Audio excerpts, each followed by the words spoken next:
สบายดีเด้อพ่อแม่พี่น้องพ้องปายสุขุสุขคนเนาะอยู่ทั้งไกลทั้งไกลอยู่เมืองใดแก่ใดเนาะมื้อนี้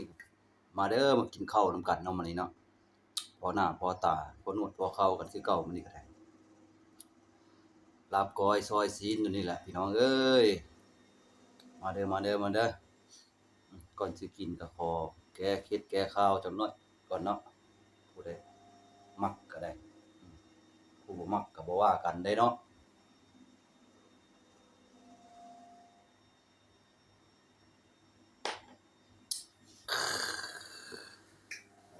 อ่า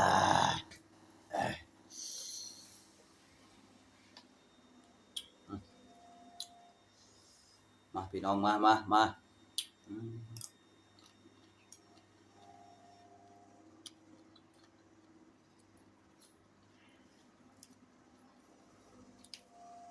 của bấm răm khắc thì nói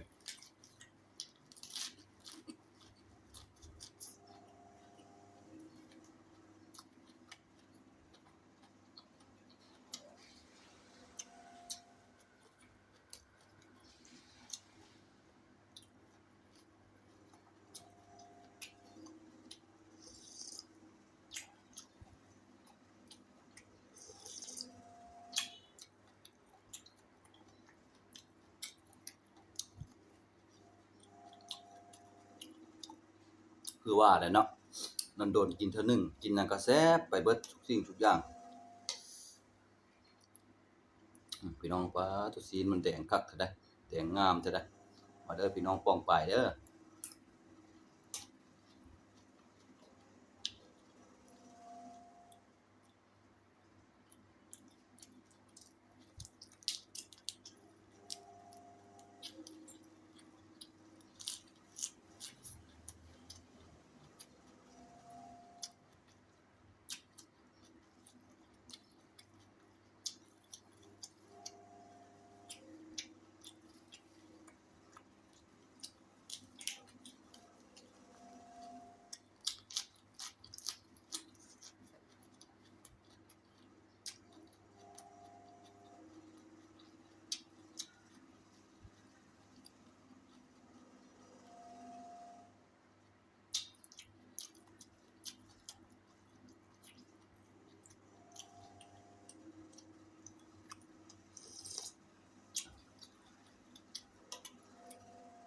ก็ขอโทษขออภัยเนาะสำหรับผู้อัน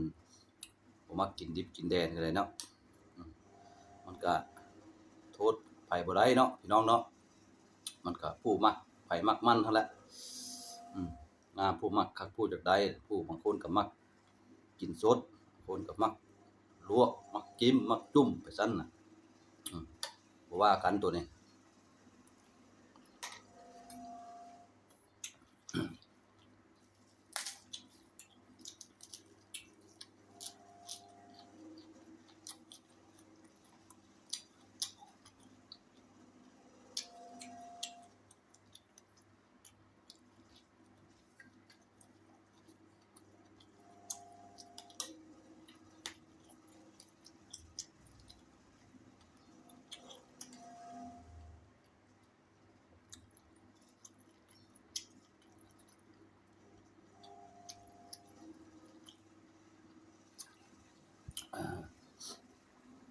ผู้ใดเลื่อนมาเห็นคลิปทางYouTube ก็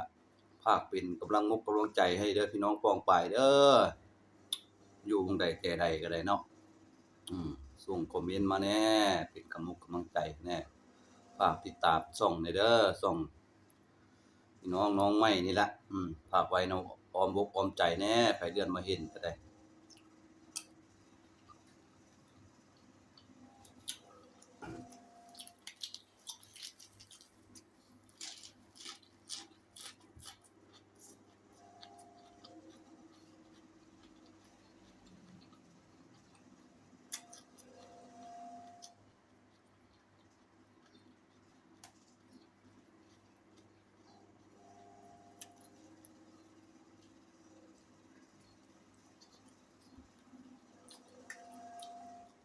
สดน้ำร้อนเนาะ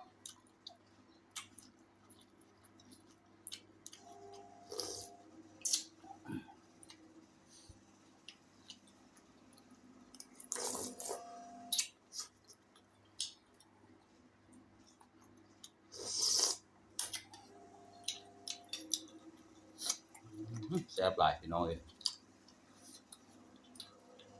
มายักเข้ามายักเข้ามาเด้อไปบ่ฮอดจอดบ่ถึงได้อยู่ไกลแล้วก็ได้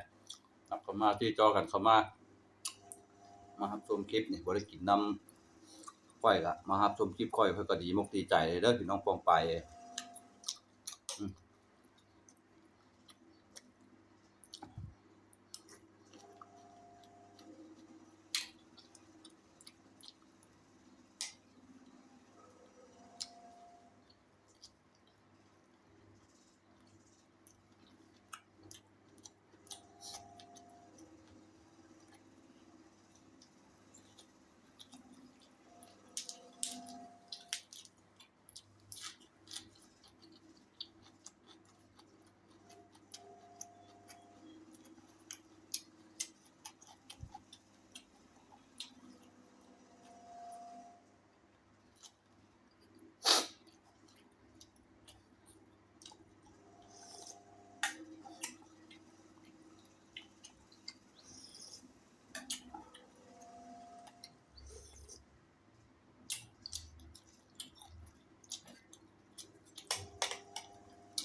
เคยได้ยินบ่เนาะโบราณเพิ่นว่าเอิ้นกินให้แล่นเข้าเอิ้นเดาให้แล่นหนีว่ะ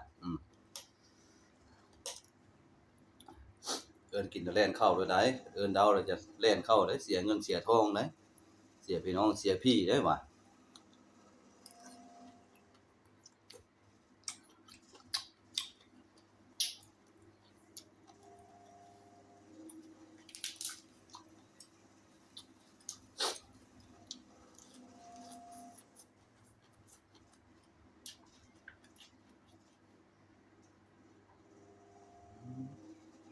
ขอโทษขออภัยหลายพี่น้องเอ้ยเส้นผมบักเงาน่ะ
เอาสำหรับคลิปนี้ก็บ่มีหยังหลายเนาะพี่น้องปองปายเนาะก็ขอขอบมกขอบใจผู้ที่เขามารับชมเด้อ